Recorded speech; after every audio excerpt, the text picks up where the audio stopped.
Hello YouTube viewers.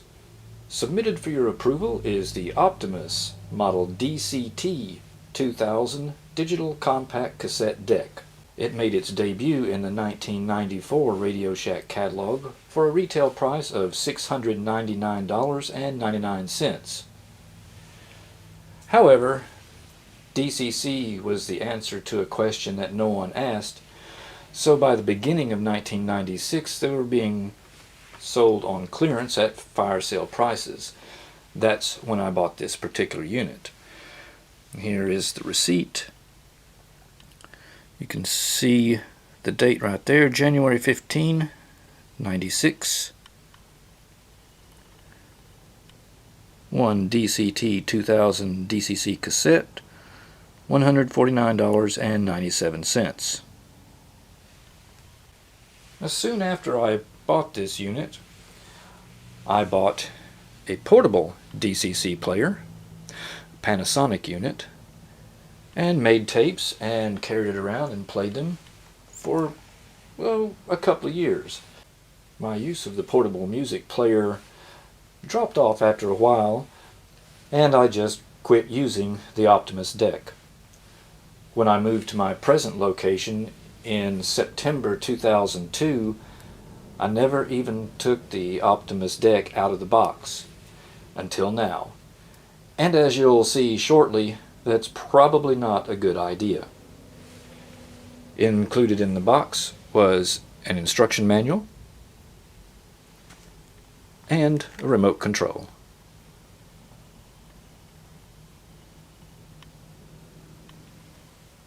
Following the rather exuberant styling of audio equipment in the 1980s, this unit is rather understated, with only the transport controls out in the open. The rest of it is just a very nice face. However, it does have a panel that opens up to give access to other controls. On the back of the unit we have both analog inputs and outputs, and also optical digital and coaxial digital. The input-output selector is on the front panel, and you can have analog and digital connected at the same time. However, you can only have one digital connection, either optical or coax.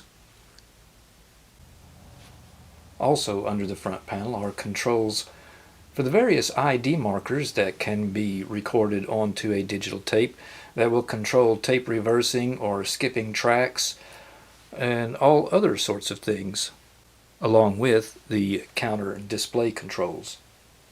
And lastly, under the hidden panel is the record balance and record level controls. Now sadly, this unit doesn't have microphone inputs. It does, however, have a headphone jack.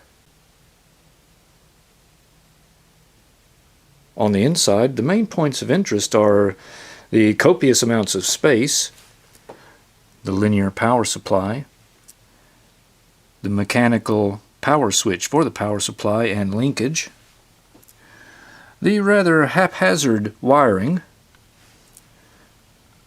socket-mounted boards,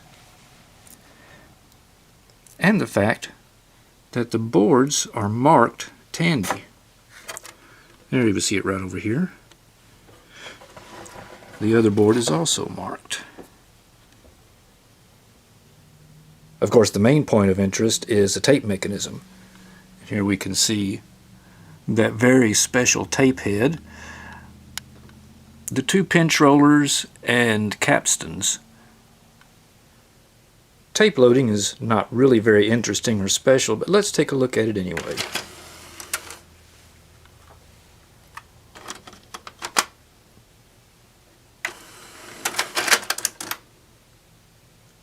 And that's all there is to it.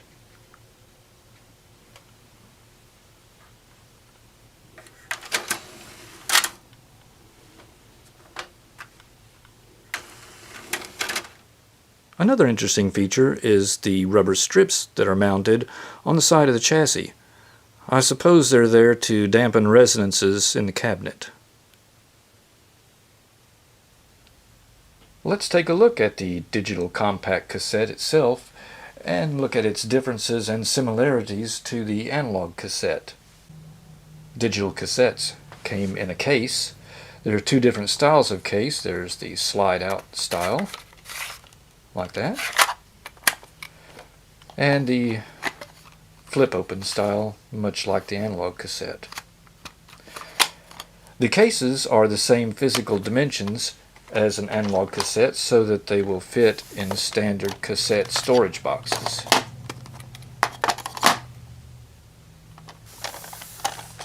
There are several physical differences between the digital cassette and the analog cassette.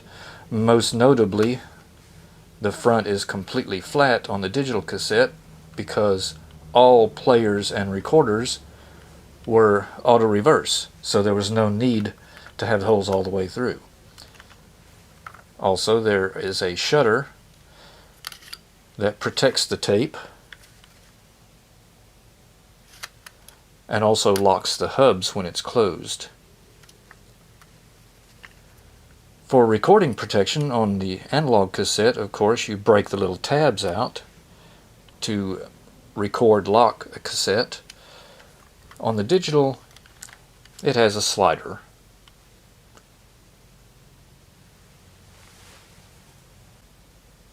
This segment has two unfortunatelies.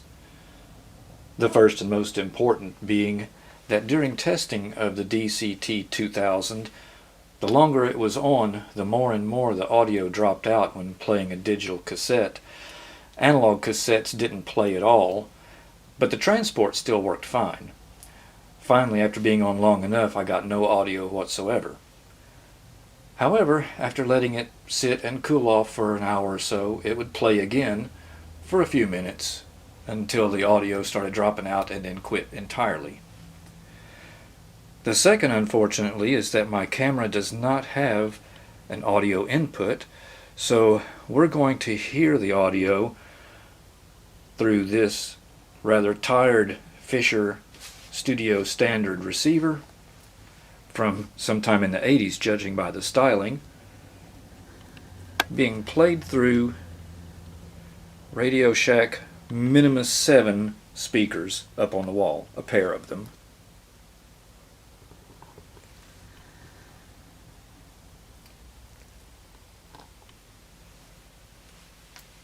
So, let's power the beast up and see what happens.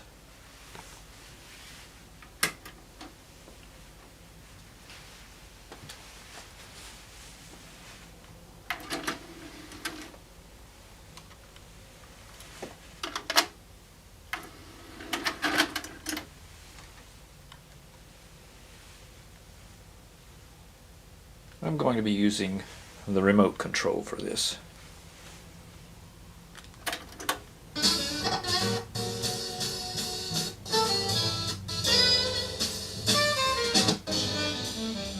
And yep, there's the audio dropouts.